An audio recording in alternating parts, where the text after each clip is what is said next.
Welcome everybody to Lit Chats, the podcast where five friends get together and dive into some of the most beloved books out there.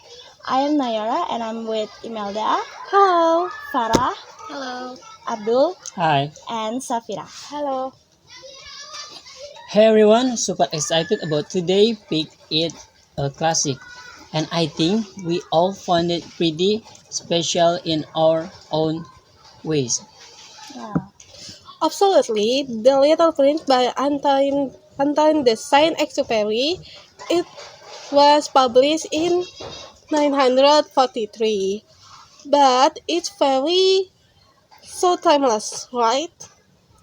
Yeah, it's more than just a children's book. It's philosophical, it's poetic, it's like a message wrapped in nonsense.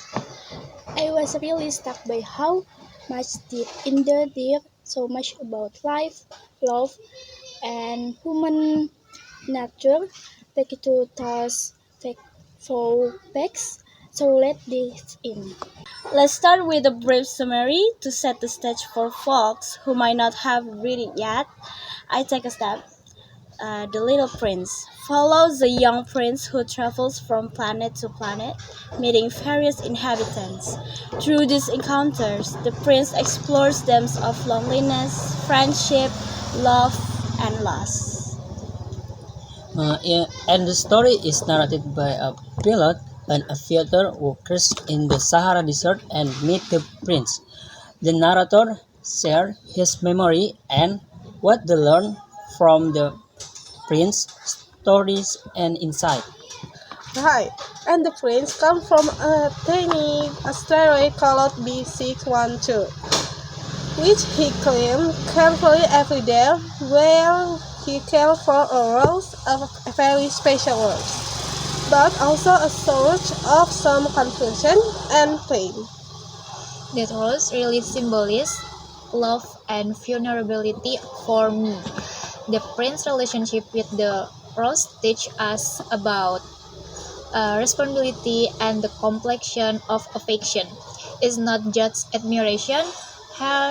There's heart, jealousy, and care all in one.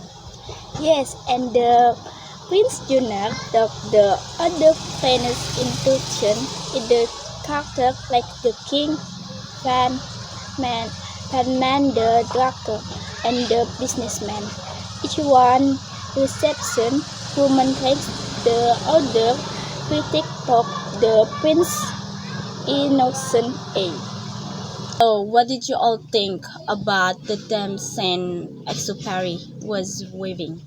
For me, it's a beautiful critical of adult behavior, so how we can lose sight of what really matters and trapped by trivial pursuits.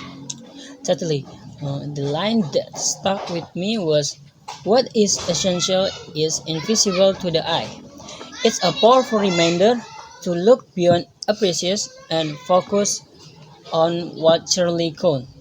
I also love the theme of friendship. The relationship between the prince and the fox was my favorite part.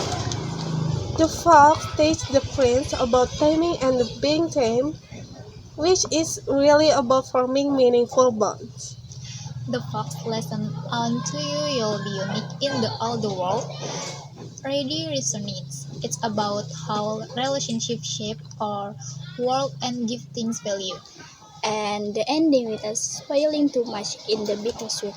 It will make you think about the cost of love and go, and you stay with you long after finish reading. So speaking of which, how did you feel when you finished the book? Are any personal takeaways? For me, it was nostalgic but hopeful. It reminded me to embrace curiosity and keep a childlike wonder about life. I found myself thinking definitely about the small moment and the people I care about. The book made appreciate the invisible bonds that form our life. Some here and the way it's juxtaposed innocence with the deep thoughts. That's what makes it so special. I think we can all take a bit of the little perspective into our adult lives and remember what really matters. Before we wrap up, any favorite thoughts or moments you want to share with the listeners? I love when the prince says, "You become responsible forever for what you have tamed." It's such a profound statement about a relationship. The pilot reflection that adults never understand anything by themselves really cracked me up but also made me think. For me, it's the image of the baobabs, those dangerous trees that can take over if left unchecked. It's like the problems we ignore can grow out of control. And I always think about the start imagery, the idea of taking extra steps and remembering the trees floated is beautiful and uplifting. It's perfect thoughts to send our listeners off with. Thanks everyone for sharing such thoughtful insights and thank you for tuning in to Lit Chats. If you haven't read Le Petit Prince or The Little Prince, definitely give it a go. And it's a quick read but a deep experience. And don't forget to reach out with your own thought or book suggestion. See you next time for another literary journey. Take care and keep reading. Bye everyone. Bye. Bye.